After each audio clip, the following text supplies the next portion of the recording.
In the icy winter of 1980, the sprawling estate of Clarendon Court in Newport Rhode Island stood as a monument to Gilded Age opulence and dark secrets.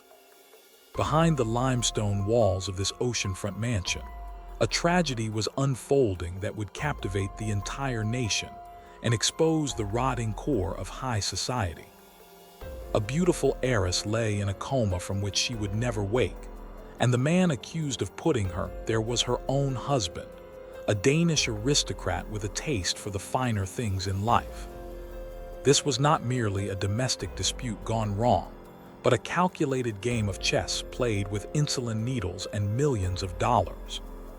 The question that haunted the marble halls was whether Claus von Bulow was a cold-blooded killer or a victim of a vindictive setup orchestrated by a fractured family. Sonny von Bulow was born Martha Sharp Crawford, and she was the embodiment of American royalty. As the only child of a utilities magnate, she inherited a fortune that would today be valued in the hundreds of millions of dollars. Her life was a whirlwind of European travel and high fashion and exclusive parties attended by the global elite. She was a woman who seemingly had everything a person could desire, including beauty and immense wealth, and 2 devoted children from her first marriage to a prince. However, beneath the surface of this glittering existence lay a deep fragility.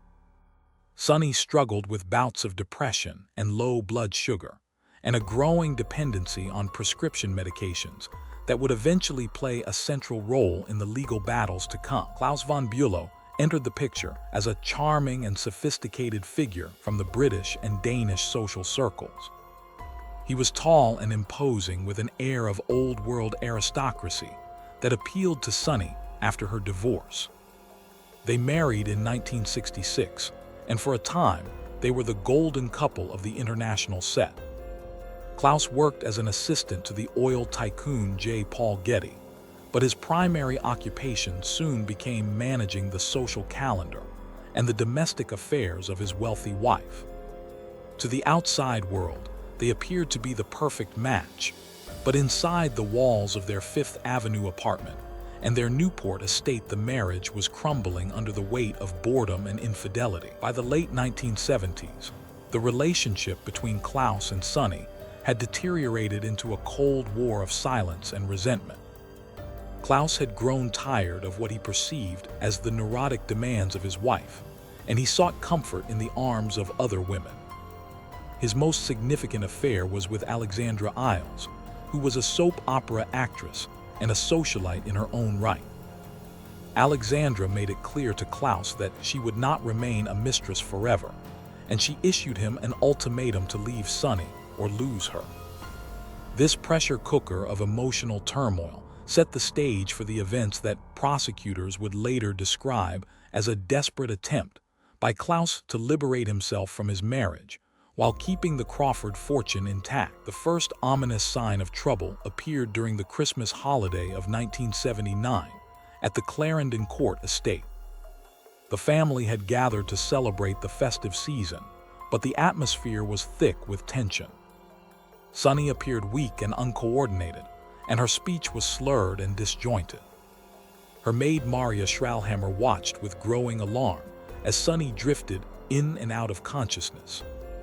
Despite the obvious signs of medical distress, Claus reportedly refused to call a doctor for hours, claiming that his wife was simply sleeping off a bout of overindulgence. When medical help finally arrived, Sonny was in a deep coma, and her blood sugar levels were dangerously low. Miraculously, Sonny survived this first incident. She woke up in the hospital with no memory of what had happened to her. The doctors were baffled by the sudden onset of hypoglycemia in a woman who was not diabetic. They questioned her about her alcohol intake and her use of barbiturates, but no definitive cause was found. Sonny returned home to recover, but the seed of suspicion had been planted in the mind of her loyal maid Maria. Maria began to keep a secret diary in which she recorded the behavior of Claus and the deteriorating condition of her mistress. She noted that Claus seemed indifferent to the suffering of his wife and more concerned with his own social engagements. The year 1980 passed, with an uneasy truce hanging over the von Bulow household. Claus continued his affair with Alexandra Isles, who was becoming increasingly impatient with his promises to leave Sonny. He told Alexandra that a divorce would leave him penniless, as he had signed a prenuptial agreement that waived his right to the fortune of his wife.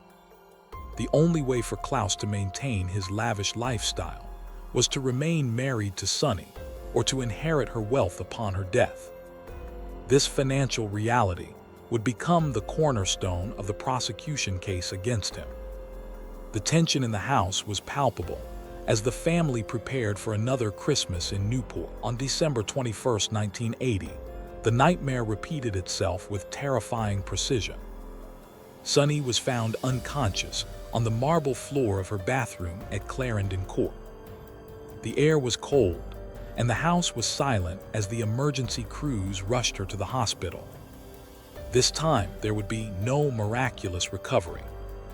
Sonny had suffered severe brain damage due to a prolonged lack of oxygen and glucose. She slipped into a persistent vegetative state of condition in which she would remain for the next 28 years.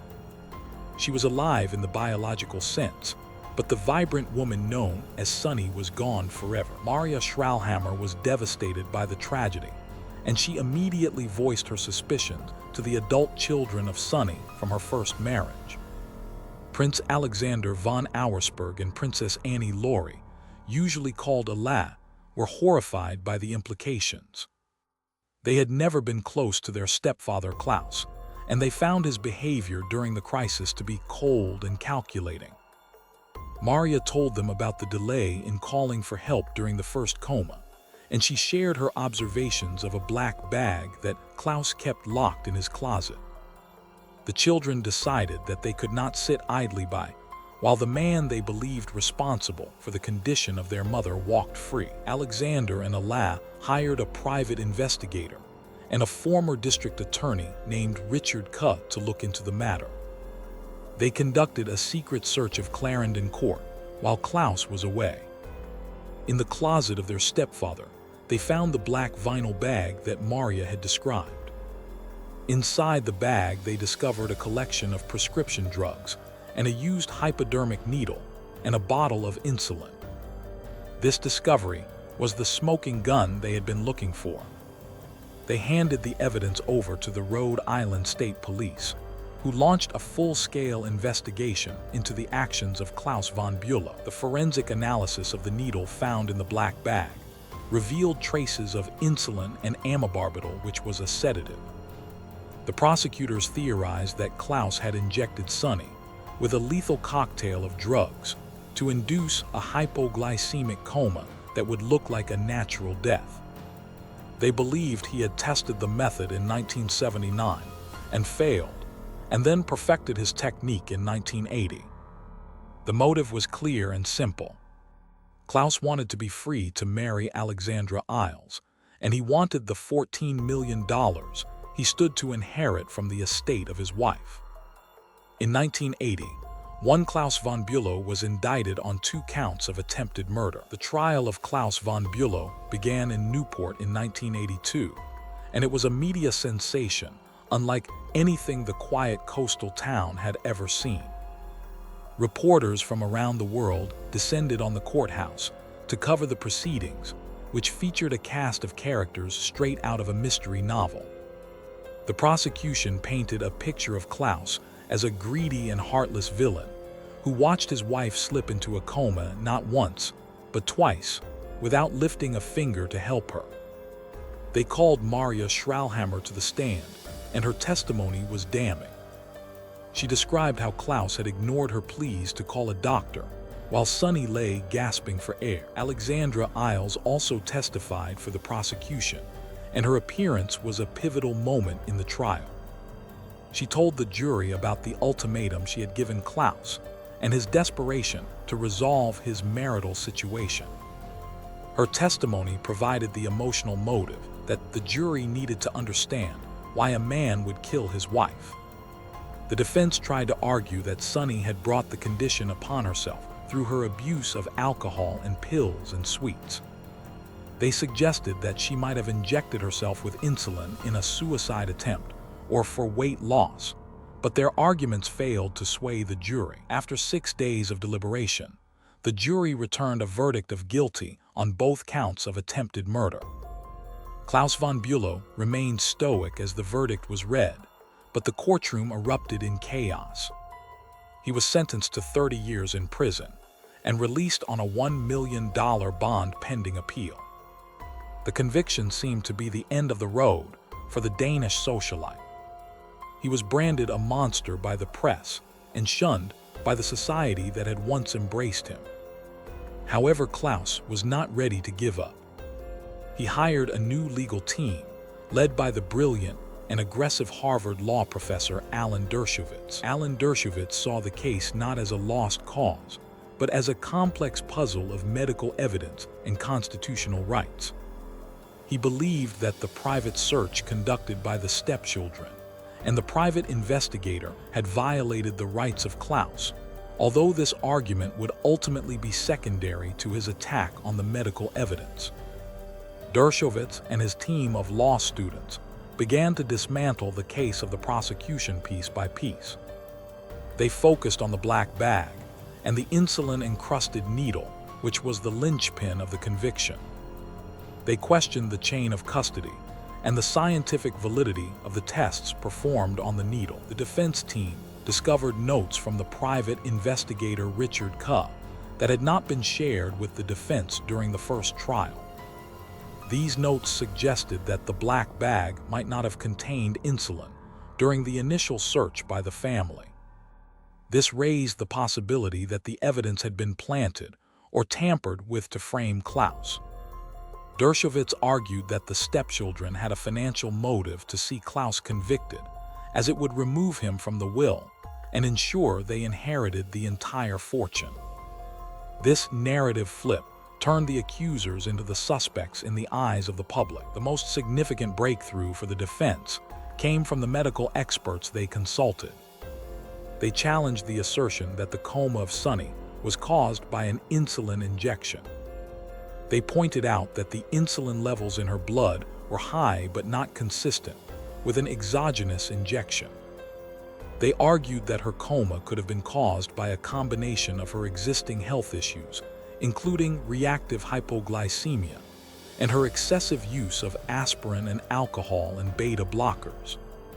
The defense team constructed a compelling narrative that Sonny was a troubled woman who had accidentally overdosed, rather than a victim of murder. In 1984, the Rhode Island Supreme Court overturned the conviction of Claus von Bülow. The court ruled that the notes from the private investigator should have been disclosed, and that the evidence from the black bag was suspect. The decision granted Claus a new trial and a second chance at freedom. The news shocked the prosecution and the stepchildren, who remained convinced of his guilt.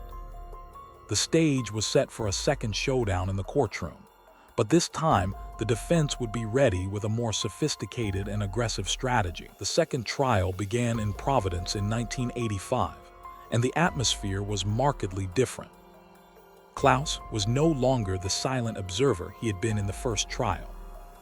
His defense team, led by Thomas Puccio, attacked the credibility of the witnesses for the prosecution with relentless precision. They portrayed Maria Schralhammer as a devoted but misguided servant who had exaggerated her testimony to protect the memory of her mistress. They grilled the stepchildren about their financial interests and their hatred for Claus. The defense effectively created reasonable doubt by muddying the waters of what had actually happened in Clarendon Court. A key element of the second trial was the testimony regarding the lifestyle of Sonny. The defense presented witnesses who described her as a woman who engaged in strange behaviors, including binging on sweets and taking large quantities of pills. They introduced the theory that the hypodermic needles found in the house could have been used by Sonny herself to inject vitamins or other substances. This character assassination of the victim was a risky strategy, but it was necessary to dismantle the image of the innocent victim that the prosecution had built. The medical testimony in the second trial was a battle of experts that left many jurors confused. The prosecution experts insisted that insulin was the only explanation for the coma, while the defense experts presented equally credentialed doctors who swore that it was impossible to determine the cause with certainty. The defense argued that if there was no proof of an insulin injection, there was no murder weapon, and therefore no murder. They emphasized the lack of physical evidence linking Claus directly to the administration of any drug. Alexandra Isles returned to testify in the second trial, but her impact was blunted by the preparation of the defense. They forced her to admit that Claus had never explicitly stated he would harm his wife. Her testimony about the ultimatum was still damaging, but it was no longer enough to carry the entire case. The defense painted Claus as a philandering husband, which was morally reprehensible but not a crime. They argued that being a bad husband did not make him a murderer. The distinction was crucial for the jury to understand. One of the most dramatic moments of the retrial involved the physical evidence of the needle.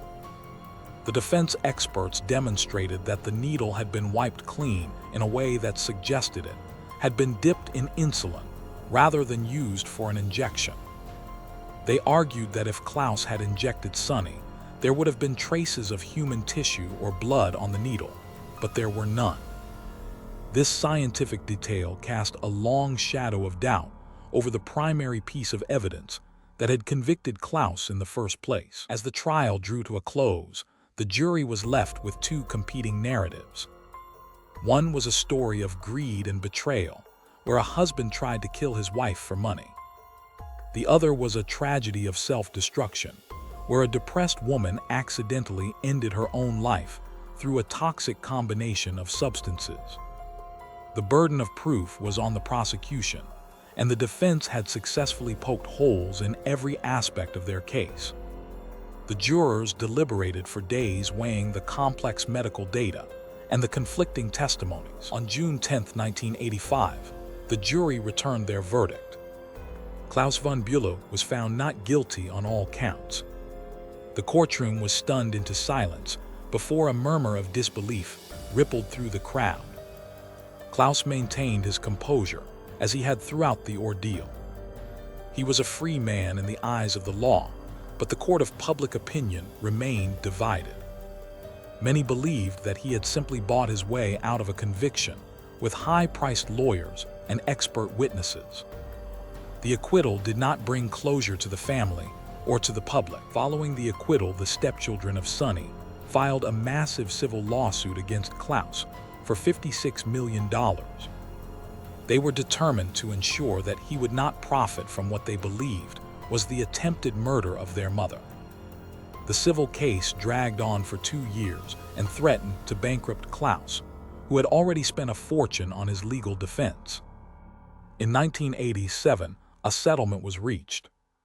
Claus agreed to divorce Sonny and give up all claims to her fortune and the estate.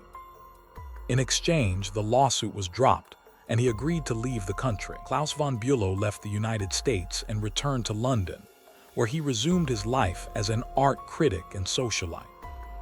He never spoke publicly about the details of the case again, maintaining his innocence until his death. He lived in a comfortable flat in London and was often seen at high society events wearing his signature suits and carrying himself with the same aristocratic air. The man who had been the center of one of the most sensational trials of the century faded into a quiet existence far away from the prying eyes of the American press. Meanwhile, Sonny von Bulow remained in her silent prison at a nursing home in New York. She was attended to by private nurses around the clock, and her room was filled with fresh flowers and the music she had loved. Her children, Alexander and Ala, visited her regularly, hoping for a sign of recognition that never came. For 28 years, she lay in a persistent vegetative state, a living ghost of the vibrant woman she once was. Her long sleep became a tragic symbol of the unresolved mystery surrounding her fate. Sonny von Bulow finally passed away on December 6, 2008 at the age of 76. Her death brought a final wave of media attention to the case, reminding the world of the scandal that had captivated a generation. She was laid to rest in a private ceremony, attended by her children and grandchildren. The passing of Sonny marked the end of an era, but it did not answer the questions that still lingered. Had she been murdered by her husband, or was she a victim of her own demons?